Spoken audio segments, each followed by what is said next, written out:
Assalamualaikum warahmatullahi wabarakatuh. Sebelumnya izin kenalkan diri dulu, nama saya Rizal Abdul Aziz. Kali ini saya akan mempresentasikan untuk ujian akhir saya dalam matkul Sistem Pengendalian Manajemen. Baik, langsung saja.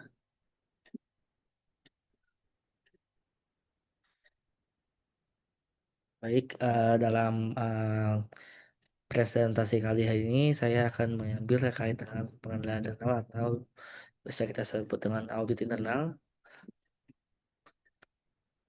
Di sini definisi pengendalian dulu yaitu adalah proses yang dipengaruhi oleh sumber daya manusia dan sistem teknologi informasi untuk membantu organisasi mencapai tujuan tertentu. Nah, pengendalian ini berfungsi mengarahkan, mengawasi, dan mengukur penggunaan sumber daya, serta mencegah dan mendeteksi kecurangan atau fraud, dan melindungi aset berwujud maupun tidak berwujud.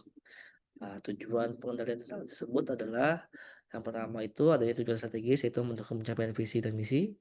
Yang kedua itu tujuan pelaporan keuangan yaitu memastikan laporan keuangan bebas dari saji material dan disajikan tepat waktu.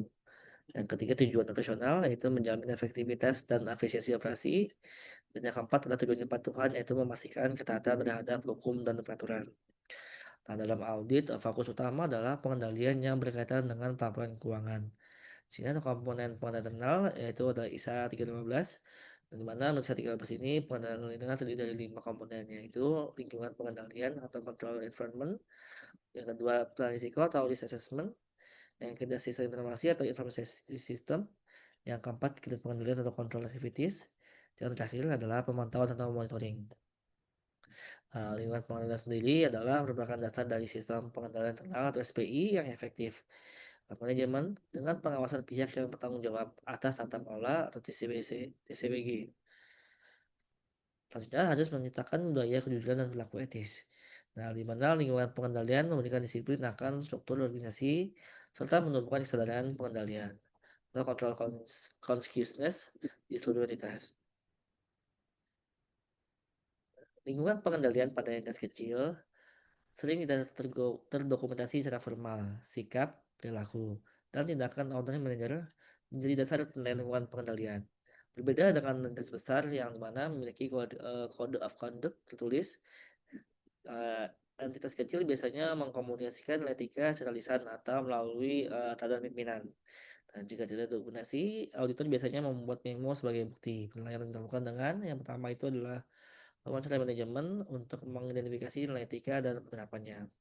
Yang kedua, wawancara karyawan untuk menilai apakah nilai tersebut dikomunikasikan dan ditegakkan secara konsisten. Yang kedua yaitu assessment, di mana dapat dilihat dari dua sisi. Yang pertama dari sisi entitas, itu untuk menilai risiko yang mengancam pencapaian tujuan, khususnya risiko salah saji material dalam laporan keuangan, lalu merancang dan memelihara pengendalian internal. Yang kedua pada sisi auditor yaitu menilai risiko sebagai bagian dari proses audit.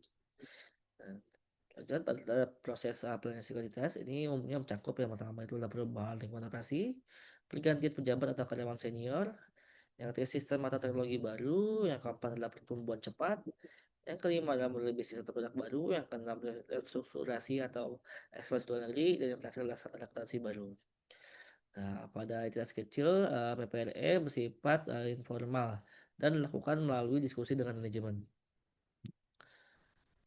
Fokus auditor dalam risiko, di mana auditor ini memperhatikan yang pertama risiko yang relevan terhadap laporan keuangan, tingkat signifikan dan kemungkinan terjadinya risiko, dan terakhir respon manajemen terhadap risiko tersebut.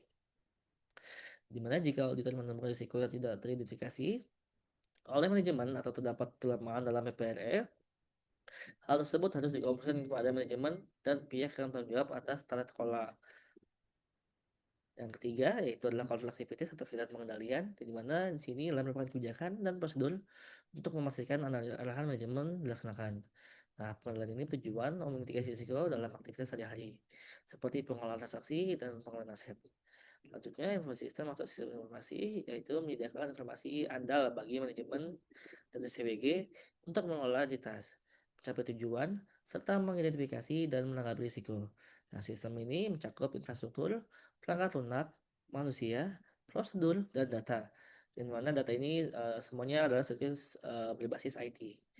Mana untuk mendukung pelaporan keuangan dan pengendalian internal. Nah, komunikasi yang efektif jadi kunci agar karyawan memahami tujuan, proses, serta tanggung jawabnya. Yang terakhir adalah monitoring atau pemantauan, di mana dalam pemantauan ini menilai efektivitas pengendalian internal secara berkelanjutan dan memastikan tindakan perbaikan dilakukan bila diperlukan.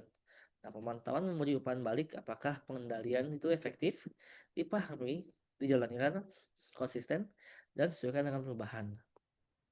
Sumber pemantauan dapat berasal dari sistem internal maupun pihak eksternal. Misalnya adanya keluhan pelanggan atau laporan auditor, sehingga auditor perlu menilai keadilan informasi yang digunakan manajemen dalam proses pemantauan. Berikut yang dapat saya sampaikan, kurang lebihnya mohon maaf. Wassalamualaikum warahmatullahi wabarakatuh.